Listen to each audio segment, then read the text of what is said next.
अस्सलाम वालेकुम dear students, I am Waqar and welcome to my channel stars of economics. Students, आज का हमारा लेक्चर है मल्टी कोलिनियरिटी। मल्टी कोलिनियरिटी जो है वो एक बेसिकली प्रॉब्लम है। ये किसी भी मॉडल के अंदर उस वक्त वजूद में आता है जब क्लासिकल लीनियर रिग्रेशन मॉडल की जो अजम्पशंस हैं उसमें एक अजम्पशन थी कि जो इंडिपेंडेंट वेरिएबल्स हैं वो कोरिलेट नहीं करते एक दूसरे से। तो जब वो अजम्पशन फुलफिल नहीं होती यानी उसकी वायलेशंस होती है, तो उसकी वायलेशन से एक प्रॉब्लम्स पैदा होता है जो कि कहलाता है मल्टी कोलिनियरिटी। इसको इस तरीके से भी क्वेश्चन आता है, what happened if the regression या इंडिपेंडेंट वेरिएबल्स आर कोरिलेटेड। यानी ये वही जो अजम्पशन थी उसके अंदर जब वो जो इंडिपेंडेंट वेरिएबल्स हैं वो जब वो एक दूसरे के अंदर रिलेट करते हैं तो उस वक्त क्या प्रॉब्लम्स वजूद में आता है। तो अगर आपने वो अजम्पशंस नहीं देखी क्लासिकल लीनियर रिग्रेशन मॉडल की, तो उसका लिंक मैंने डिस्क्रिप्शन में दे दिया है, आप उनको देख सकते हैं। अब हम आते हैं अपने टॉपिक की तरफ। सबसे पहले हम ये देखते हैं कि मल्टी कोलिनियरिटी की नेचर क्या है। स्टूडेंट्स, अगर इसमें अगर सिर्फ डेफिनेशन के हिसाब से पूछा जाता है तो जस्ट आपकी एक डेफिनेशन लिखेंगे। अगर नेचर के हिसाब से आता है तो ये फिर कंप्लीट जो है जो हम डिस्कशन करेंगे वो सारी इसमें क्वेश्चंस के अंदर आप लिखेंगे। तो फर्स्ट ऑफ ऑल हम आप नेचर्स पे आते हैं। तो नेचर्स के अंदर हम देखते हैं multicollinearity means the existence of a perfect or exact linear relationship among some or all explanatory variables of a regression model। यानी इसका क्या मतलब है कि आपने जो अपने रिग्रेशंस मॉडल्स के अंदर जो इंडिपेंडेंट वेरिएबल्स लिए हुए हैं उन कुछ के दरमियान या तमाम इंडिपेंडेंट वेरिएबल्स के दरमियान जब आपका परफेक्ट या लीनियर रिलेशनशिप पाया जाता है तो उस वक्त आपकी मल्टी कोलिनियरिटी जो है वो एग्जिस्ट करती है।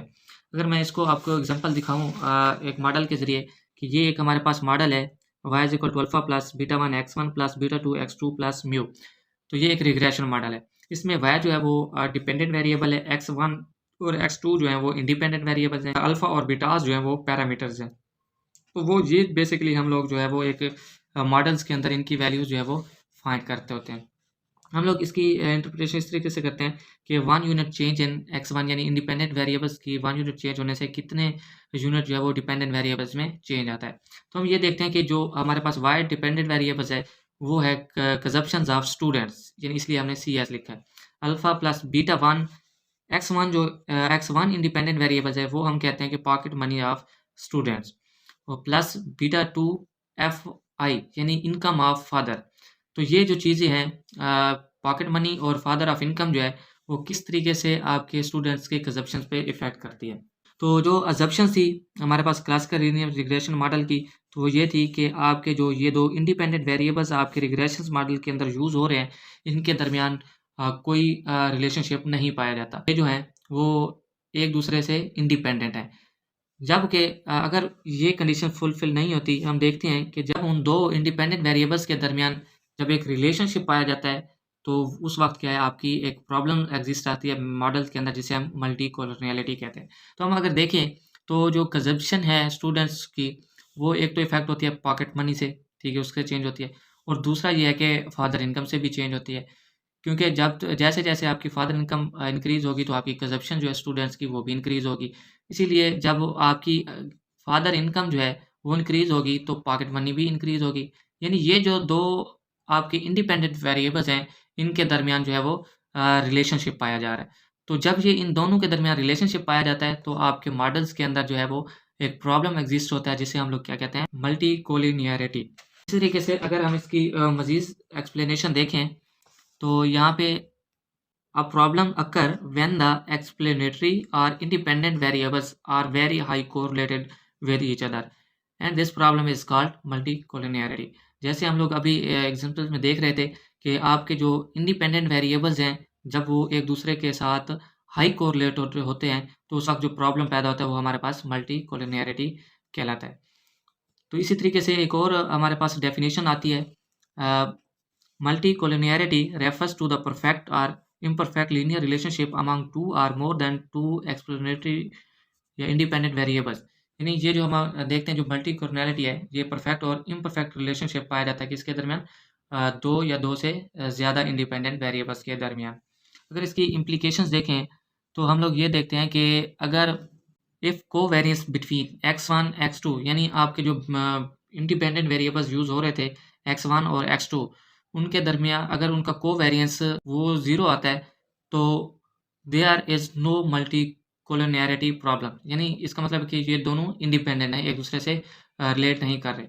इसी तरीके से अगर if covariance between x1 x2 is not equal to 0, यानी आपका जो कोवेरिएंस है x1 और x2 का वो 0 के इक्वल नहीं आता, तो उस वक्त क्या होता है, there is a multicollinearity problem, यानी आपकी क्या है उस वक्त जब आपका 0 के इक्वल नहीं आता अब उसका कोवेरिएंस x1 और x2 का, तो उस वक्त हमारे पास मल्टी कोलिनियरिटी का प्रॉब्लम एग्जिस्ट करता है।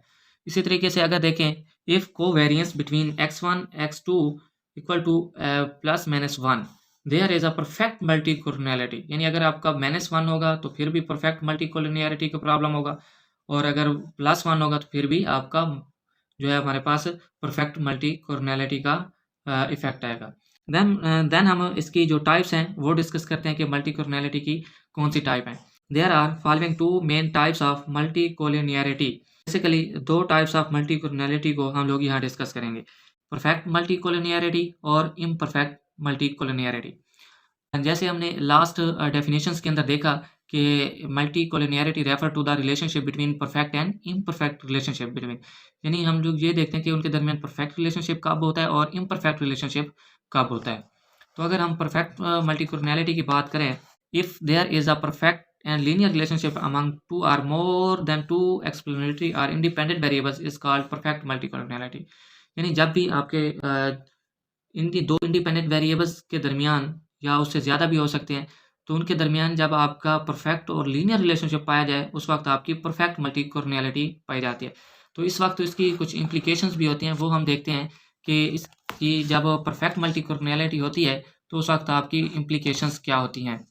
तो अगर हम परफेक्ट मल्टी कोलिनियरिटी की इम्प्लीकेशन देखें, in case of perfect multi collinearity regression coefficient betas इनडिटरमाइन, यानी जो आपके कोफिशिएंट बीटाज हैं उनको आप डिटरमाइन नहीं कर सकते। जो values of coefficient of correlation is equal to 1, जब आपकी परफेक्ट मल्टी कोरिलेशंस की सिचुएशंस होती है तो आपके मॉडल्स के अंदर उसकी निशानी ये है कि उसके बीटाज जो हैं उसकी जो वैल्यूज़ हैं वो इनडिटरमाइन होती हैं, उनको डिटरमाइन करना बहुत मुश्किल हो जाता है। Value of coefficient of correlation is equal to 1, तो उस वक्त कोफिशिएंट कोरिलेशंस जो आर है वो इज इक्वल टू 1 होगा। The variance of standard deviation of the parameter will be equal to infinity, यानी जब आपके मॉडल्स के अंदर परफेक्ट मल्टी कोलिनियरिटी का प्रॉब्लम आ रहा होगा तो उस वक्त ये 3 चीज़ें आपको नज़र आ रही होंगी। एक तो आपके जो बीटाज हैं रिग्रेशन कोफिशिएंट्स वो इनडिटरमाइन होते हैं, और value of coefficient of correlation जो है वो इक्वल टू 1 होती है, और जो वेरिएंस या standard deviation of the parameter will be equal to infinity. तो ये 3 चीज़ें जो हैं वो आपको नज़र आती हैं जब आपकी मॉडल्स के अंदर परफेक्ट मल्टी कोलिनियरिटी का प्रॉब्लम एग्जिस्ट होता है। y is equal to alpha plus beta 1 x1 plus beta 2 x2 plus mu, तो here x1 और x2 और explanatory और independent variable, यानी ये जो आपके पैरामीटर्स हैं इनकी जो आपकी वैल्यूज़ हैं वो इंडिटरमाइन होती है। जब इनका कोफिशिएंट ऑफ कोरिलेशन निकालते हैं r, तो उस वक्त वो इक्वल टू 1 होगा, और जब आपका स्टैंडर्ड डेविएशन या वेरिएंस निकालते हैं वो इक्वल टू इन्फिनिटी होगा। इसी तरीके से जब हम इसकी सेकंड टाइप देखते हैं imperfect multi collinearity, if there is a imperfect or linear relationship among two or more than two explanatory or independent variables is called imperfect multicollinearity, यानी जब आपकी रिग्रेशन मॉडल के अंदर इम्परफेक्ट एंड रिलेशनशिप पाया जाए 2 या 2 से ज़्यादा इंडिपेंडेंट वेरिएबल्स के दरमियान, तो उस वक्त आपकी इम्परफेक्ट मल्टी कोलिनियरिटी पाई जाती है। इसकी इम्प्लीकेशन है जब, यानी हमें कैसे पता चलेगा कि आपकी जो रिग्रेशन मॉडल है उसके अंदर इम्परफेक्ट मल्टी कोलिनियरिटी है। In case of imperfect multi collinearity regression coefficient यानी जो बीटाज हैं वो डिटरमाइन होंगे, यानी बट इनकी जो वैल्यूज़ हैं वो लार्जर आ रही होंगी। डिटरमाइन होते हैं लेकिन इनकी वैल्यूज़ हैं वो बहुत लार्जर आ रही होते हैं, एंड द वेरिएंस और standard deviation will be larger. तो यानी इस केस में जब आपकी रिग्रेशन मॉडल के अंदर इम्परफेक्ट मल्टी कोलिनियरिटी का प्रॉब्लम हो रहा होगा तो उस वक्त आपके जो है एक तो बीटाज जो है वो डिटरमाइन हो रहे होंगे, और दूसरा ये है कि वो उनकी वैल्यूज़ जो हैं वो लार्जर होगी। इसी तरीके से जो स्टैंडर्ड डेविएशन या वेरिएंस है वो भी लार्जर होगा। देन हम जो हमारे पास इम्परफेक्ट मल्टी कोलिनियरिटी है इसको हम फर्दर जो टाइप्स हैं उसमें डिवाइड करते हैं। एक होती है low multicollinearity, moderate multicollinearity और हाई मल्टी कोलिनियरिटी। सबसे पहले हम देखते हैं कि लो मल्टी कोलिनियरिटी क्या होती है। When there is a relationship among the explanatory और independent variables but it very low, यानी इसमें ये कहते हैं कि जो आपके इंडिपेंडेंट वेरिएबल्स हैं इनके दरमियान रिलेशनशिप पाया जाता है but very low when are close to zero, यानी जब आपकी आर की वैल्यूज जो हैं इसे हम कहते थे कोएफिशिएंट ऑफ कोरिलेशन, जब आपकी कोएफिशिएंट ऑफ कोरिलेशन आर की वैल्यूज क्लोज टू जीरो होंगी तो उस वक्त आपकी जो प्रॉब्लम है उसके अंदर लो मल्टी कोलिनियरिटी पाई जाएगी। यानी यहाँ पे आप वेन डायग्राम में देखें तो जब हम देखते हैं कि y जो है डिपेंडेंट वेरिएबल है, x2 और x3 इंडिपेंडेंट वेरिएबल्स हैं, तो हम लोग ये देख रहे हैं कि यहाँ पे जो x2 और x3 है वो बहुत ही कम जो है वो एक दूसरे को कोरिलेट कर रहे हैं, इसलिए हम लोग यहाँ पे कहते हैं कि हमारे पास ये लो मल्टी कोलिनियरिटी है। देन इसी तरीके से सेकेंड टाइप है हमारे पास moderate multicollinearity when the relationship among the independent variable is moderate when r is equal to 50%, यानी मॉडरेट मल्टीकोलिनियरिटी उस वक्त पाई जाती है जब आपका कोएफिशिएंट ऑफ रिग्रेशन r जो है वो 50% होगा, यानी आपकी वैल्यूज जो हैं वो ना ही क्लोज टू जीरो होंगी ना ही क्लोज टू 1 होंगी। तो जब आपकी r की वैल्यूज जो हैं वो 50% होंगी तो उस वक्त आपकी मॉडरेट मल्टीकोलिनियरिटी पाई जाएगी।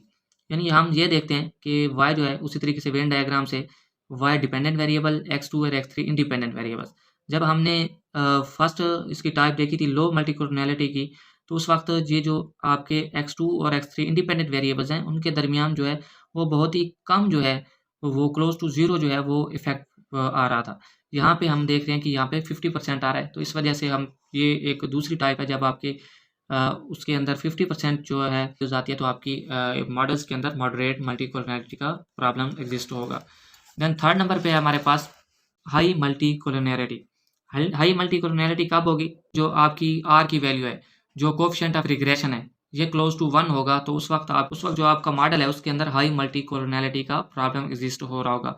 यानी हम ये वही वेन डायग्राम से देखते हैं कि यहाँ पे हमने ये देखा 2 और x3 जो इंडिपेंडेंट वेरिएबल हैं इनके दरमियान जो है वो एक दूसरे के साथ हाई कोरिलेट हो रहे हैं, जो है आपकी एक मॉडल्स के अंदर हाई मल्टी कोलिनियरिटी पाई जाएगी।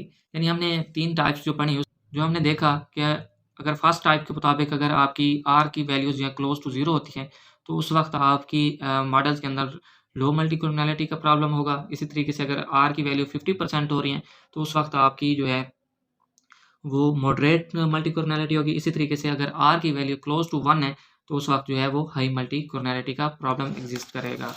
तो इसी तरीके से एक और यहाँ पे टॉपिक आता है कि नो मल्टी कोलिनियरिटी।